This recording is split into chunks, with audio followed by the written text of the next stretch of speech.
Broad daylight on Chicago's South Side, an SUV smashed into a storefront and smoke filled the air, while a young rapper's body sat lifeless inside the driver's seat with bullets still burning hot through the metal.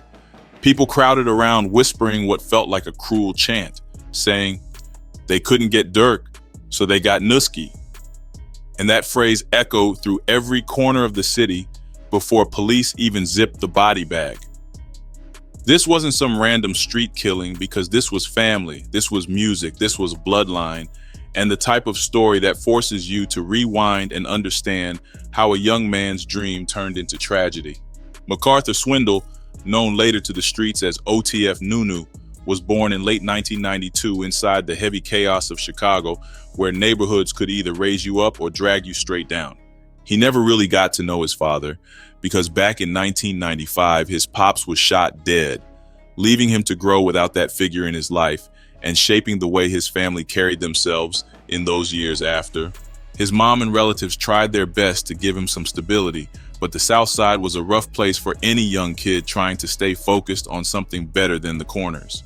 By the time he got older, he attended Simeon Career Academy, which was famous for its basketball program and where he actually played ball, because people remembered him being more of a ball player than a gangbanger.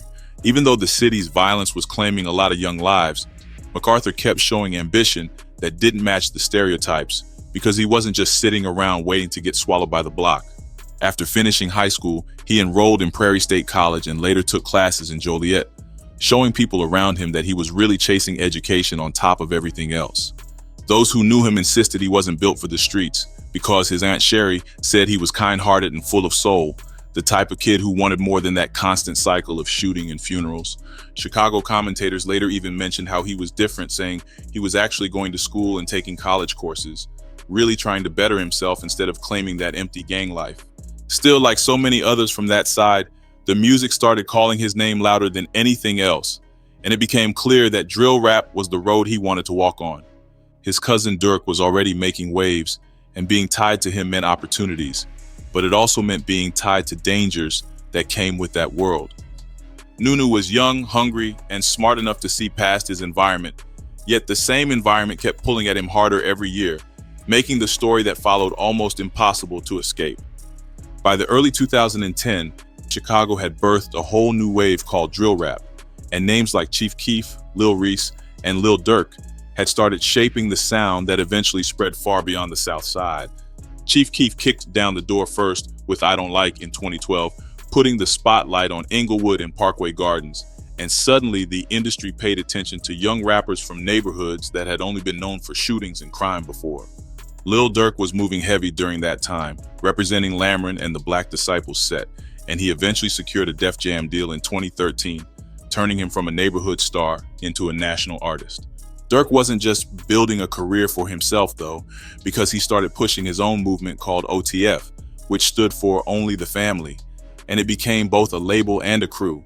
The crew had ties to Coke Boys with French Montana, and the goal was to turn OTF into a brand that could take young artists out the streets and into studios where they could actually make money.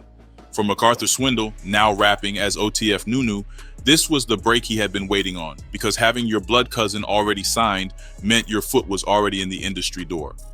Nunu had been recording his music at a spot run by producer Merk Murphy, and Murphy remembered how Durk would come through with him, treating it like family business and encouraging him to keep going harder. By mid-2013, Durk promised Nunu that he would get him officially signed, and by late May 2014, that promise came true, with paperwork being finalized right before his life was cut short. Just 2 days before the shooting, Durk made it official that Nunu was part of OTF and Coke Boys, giving him the stamp that many young rappers from Chicago dreamed about but never touched. The buzz started building quickly because the cousins had just finished filming the music video for their track OC, and Durk tweeted the link out on May 31st, 2014, only hours before everything went left. That morning, fans were watching Nunu rap next to Durk on YouTube, and by the evening, those same fans were watching news reports about his death, showing how fast life could turn in the South Side. At that point, Nunu had already been planning to release his debut mixtape called Nuski Got the Strap, which was lined up to drop during the summer of 2014 with features from OTF affiliates. Producer Merk Murphy said the tape was supposed to be his breakout project, the one that introduced his flow and his storytelling to a bigger audience, not just Chicago listeners. People around him spoke about how Nunu wasn't all about the violent side of drill because his songs leaned toward fun, family, and loyalty, even though the beats carried the same hard energy that drill was known for. What really made things dangerous, though, was the way Durk started making his family connection with Nunu public. Because once that bond was highlighted, the streets knew exactly who to target if they couldn't reach Durk himself. In Chicago, clout worked both ways, because the visibility that got you noticed in the industry also made you visible to enemies who treated music videos and tweets like invitations to come find you. Nunu stepped into that spotlight fully in May 2014, officially an OTF artist and preparing to prove himself, but the same light that made his future shine also exposed him to dangers he never escaped. By the years 2012 through 2014, Chicago's South Side was burning with conflicts that shaped the drill scene and forced every rapper tied to a set into battles that played out on the block and on records. The lines were drawn heavy between the Black Disciples and the Gangster Disciples, two organizations with decades of history that had splintered into countless neighborhood cliques fighting for territory, respect, and survival. Lil Durk was part of the Lamron faction of the Black Disciples, a set that repped 300 and stood close with allies like O-Block and the 600 crew, who all shared similar enemies across the city. The opposition included sets like 051 Young Money, Flyboy Gang with rappers like FBG Duck, Mubu tied to King Louie, and the crews connected to Lil Jojo, who had died in 2012 after public beef with Chief Keef. Lil Jojo's death in 2012 sent shockwaves through the city because it showed how quickly a diss record and a video could trigger real bullets, making the connection between music and murder impossible to ignore. In 2013, another painful reminder came when L.A. Capone, a close friend and affiliate of Lil Durk, was gunned down while leaving a studio session on the South Side, once again linking rap activity with deadly retaliation. By early 2014, Big Glow, who was Chief Keef's cousin, was shot and killed shortly after signing a deal, proving that success and visibility never removed the danger that followed anyone tied to Chicago's drill movement. The streets treated music like war reports, and rappers carried beef into songs, dissing rivals by name, mocking dead enemies, and using videos to throw up signs that insulted or disrespected opposition sets. Social media only intensified everything because Twitter arguments turned into targets being marked, and Instagram posts became invitations for enemies to track your moves and prove you could be touched anywhere. In March 2014, the city saw another major blow when Lil Mark, a rapper tied to 051 Young Money, dropped No Competition, a track where he dissed OTF and 300 only to be killed days later at a bus stop with a shot to the head. That killing was rumored to be retaliation connected to OTF's allies from the 600 camp, and from that point forward, 051 Young Money was looking for blood to even the score. Nuski, as Durk's younger cousin and a new OTF face, became an easy target, because while Durk had grown more cautious with security and movement, Nunu still lived with fewer layers of protection. Street commentators said clearly that once the city learned Nunu was Durk's family, all of Durk's enemies considered him fair game, even though Nunu himself didn't carry a reputation as a killer. Nuski's Twitter activity gave rivals more reason to notice him because he traded words with people like Mubu Crump, telling him directly during one argument that death was waiting for him, words that always came with consequences. He also had a run-in tied to FBG Duck, when a situation with a girl connected to Duck almost turned into a confrontation. But Nunu left before anything escalated, a move that might have saved his life that day. Every one of those small incidents placed Nunu deeper into enemy crosshairs, because in Chicago, a tweet, a diss, or a single sighting was enough to build grudges that ended in broad daylight shootings. The more Durk climbed higher in music, the more enemies wanted to show power by striking close to him. And if they couldn't touch him directly, they were always looking for family or close associates. By spring 2014, Nunu had music dropping, videos circulating, and his name tied directly to OTF, making him too visible in a city where visibility could quickly become a death sentence. What made things worse was timing, because only 2 months separated the death of Lil Mark and the ambush that ended Nunu's life, and the timing suggested that revenge was the key motive. People whispered that Durk was untouchable at that moment, moving smarter and avoiding traps, but Nuski remained within reach, a young artist still navigating the streets without understanding how deep the danger truly was. That reality set the stage for May 31st, 2014, when those looking for revenge decided to strike, knowing that the cousin carried enough weight to send a painful message straight to Durk and OTF. It was Saturday, May 31st, 2014, and the south side of Chicago felt like summer was finally settling in, the type of day where families moved around strip malls and kids chased each other through crowded sidewalks at 87th Street and Cottage Grove. The Chatham Village Square shopping center was busy that afternoon, with people flowing in and out of stores like Kids Foot Locker and other spots inside the plaza, not knowing that within minutes everything would freeze into silence after gunfire broke out. MacArthur OTF Nunu Swindle was sitting inside his white SUV in the parking lot while his girlfriend stepped into Kids Foot Locker, leaving him outside waiting for her return in the driver's seat.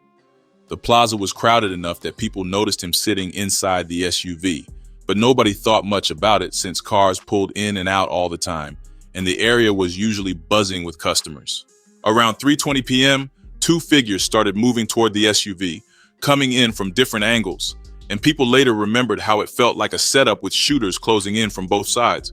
Witnesses said the men walked with purpose, keeping their hands tucked before suddenly raising them and letting shots ring into the driver's and passenger's sides of the SUV where Nunu was seated. Bullets shattered glass and ripped through metal, and Nunu was hit multiple times, his body jerking as he tried to react to the ambush that had come with no warning. In that desperate split second, he attempted to drive off, hitting the gas pedal hard, and the SUV lunged forward across the lot in a final attempt to escape the shooters. The truck smashed head-on into the storefront of a nearby shop, glass and debris exploding outward, while people inside screamed and ducked for cover, realizing the gunfire had just ended someone's life in front of them. The SUV came to a crooked stop, half on the sidewalk and half against the wall, with Nunu slumped in the driver's seat, bleeding heavily from his wounds, his body collapsing against the steering wheel. When paramedics finally reached him minutes later, he was pronounced dead at 3:25 p.m., the official moment his life ended, just 2 days after signing his music deal with his cousin, Lil Durk. The scene quickly drew a crowd as bystanders rushed closer, cell phones out, recording videos and whispering that the victim was Lil Durk's cousin, their voices heavy with the realization that this was a targeted killing. Chicago police taped off the entire area, surrounding the plaza with squad cars and officers standing guard, while investigators marked bullet casings and documented the crime scene under the hot afternoon sun. People in the crowd grew frustrated and angry, saying it felt like the ambulance took too long, and some even claimed officers just stood back and watched him die without urgency.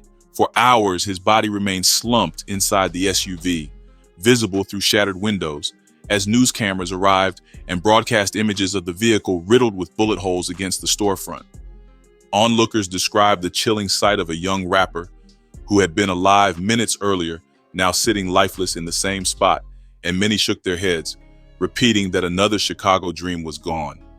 Rumors spread fast through social media, with Twitter exploding in real time as fans and rivals alike commented on his death, saying the killing was connected to ongoing gang wars that had already taken too many lives.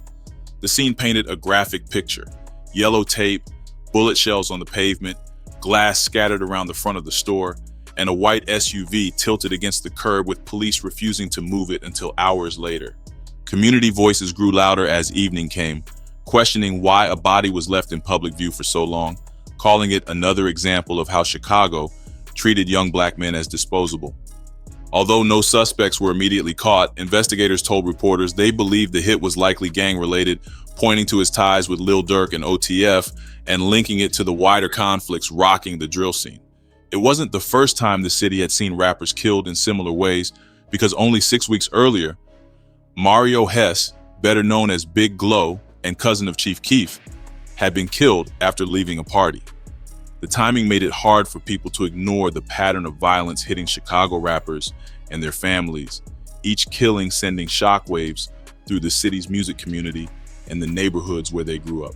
For those who stood in that parking lot on May 31st, 2014, The image of Nunu slumped in his bullet-riddled truck remained unforgettable, a scene that captured the dangerous mix of fame and neighborhood beefs colliding.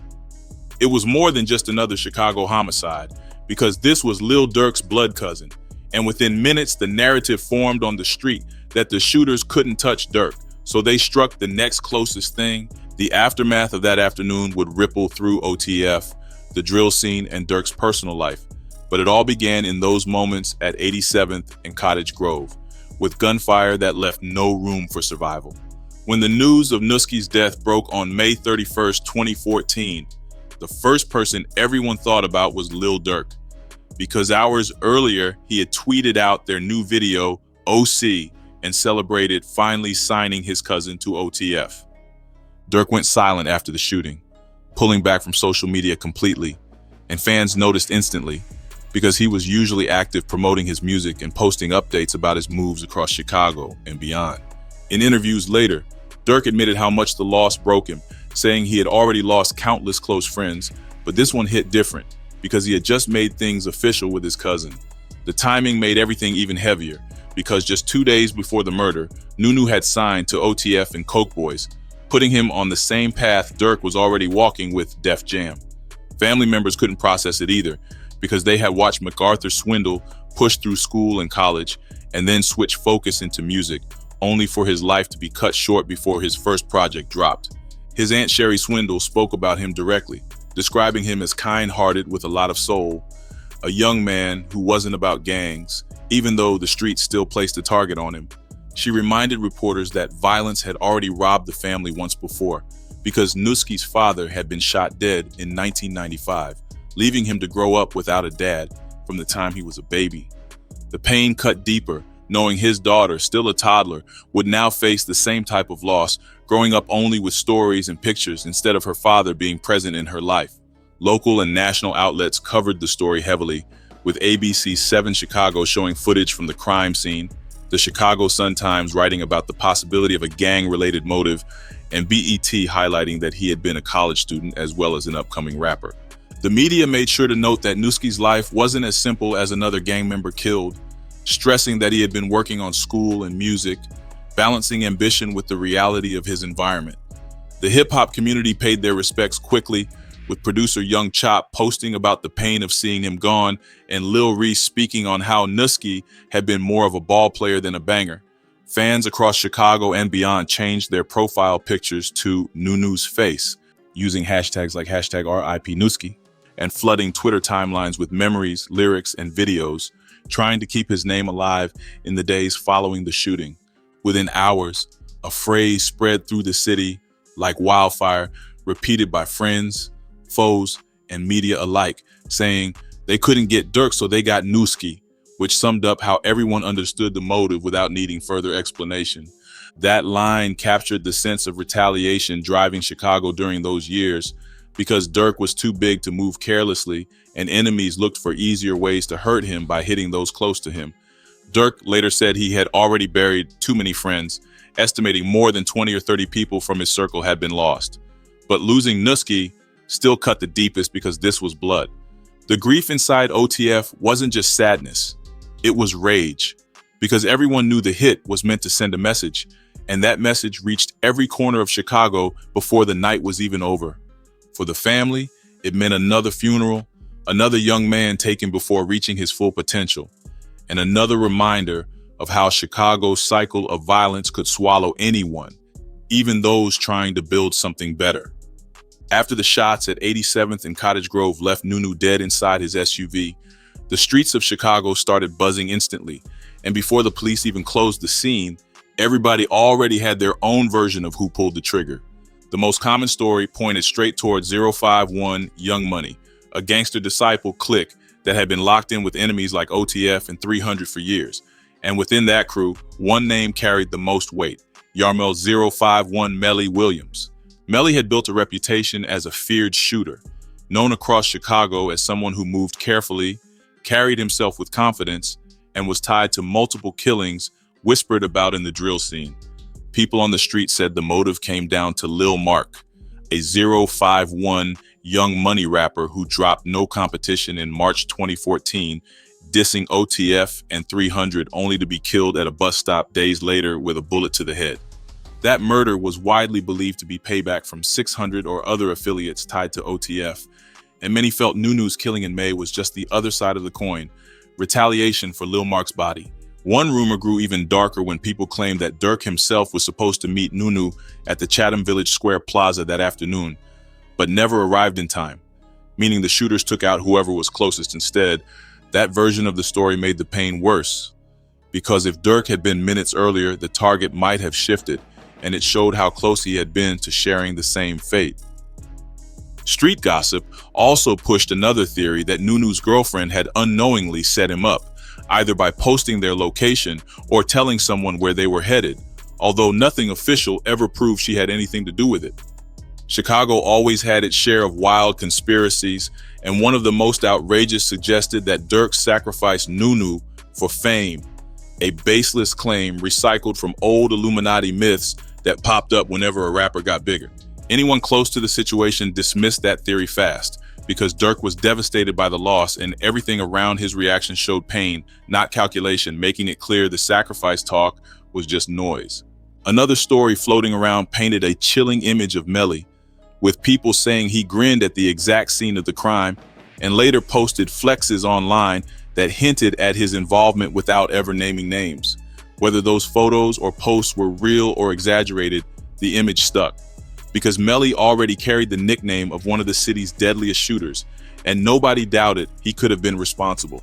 Despite all the talk, the case stayed officially unsolved, with Chicago police never charging anyone, no suspects named in court, and no closure for the family beyond rumors passed down through blogs, forums, and YouTube documentaries. Years later, the cycle of street justice seemed to catch up with Melly himself, when on September 1st, 2019, he was shot and killed at a house party in the Woodlawn neighborhood, suffering multiple wounds before dying at the University of Chicago Medical Center. People in Chicago called it karma, saying OTF or its affiliates finally got payback, and some even whispered that King Von might have played a role in lining up the situation, although nothing was ever proven in public. Once again, no arrests were made, no witnesses gave clear statements, and the killing went down as another unsolved Chicago homicide, leaving the streets to decide their own version of the truth. For Nunu's family, there was never a courtroom victory or justice from the system, because everything stayed in the realm of rumors, retaliation, and silence, with only the cycle of bullets carrying any weight. The story fit into the pattern the city already knew too well, where revenge never truly ended, and each death triggered another, turning every young man's name into a hashtag and every family into another grieving household. Nuski's killing and Melly's later death showed how Chicago's cycle moved, because without charges or trials, the only justice people recognized came from more gunfire, and the official files stayed empty of answers. After his death, OTF Nunu's music still found its way to fans with his project Nuski Got the Strap, circulating online, and songs like OC with Lil Durk turning into memorial tracks replayed across YouTube and mixtape sites. Durk kept his cousin's name alive through personal and public tributes, including a tattoo that read "Stop the Senseless Violence Nuski," inked on his leg as a permanent reminder of the loss that shaped his career and his fight for change. He pushed community efforts like toy drives and marches in Inglewood, tying those moves back to the pain of losing people like Nunu, OTF Chino in 2015, and later his own brother Deed Thang in 2021. Within drill culture and Chicago documentaries, Nunu became a symbol of how affiliation alone could get someone killed, remembered as the cousin taken, because his last name linked him to a star who carried many enemies. Lil Durk kept surviving attempts and carrying the grief forward, proving resilience in a city where each year threatened to take more of his circle and more of his family. Nuski's name stayed as a reminder that not every victim was chasing street wars. Sometimes being tied to the wrong bloodline was enough to make you a target. He was remembered as a young man who balanced school, basketball, and music, who wanted something better. But the streets of Chicago didn't give him the chance to finish the story he was writing. In the end, the line that spread across the city summed it up best. They couldn't get Durk, so they took his cousin. A phrase that turned Nunu's death into both a warning and a legend, R.I.P. Nuski. The cousin they took when they couldn't get Durk.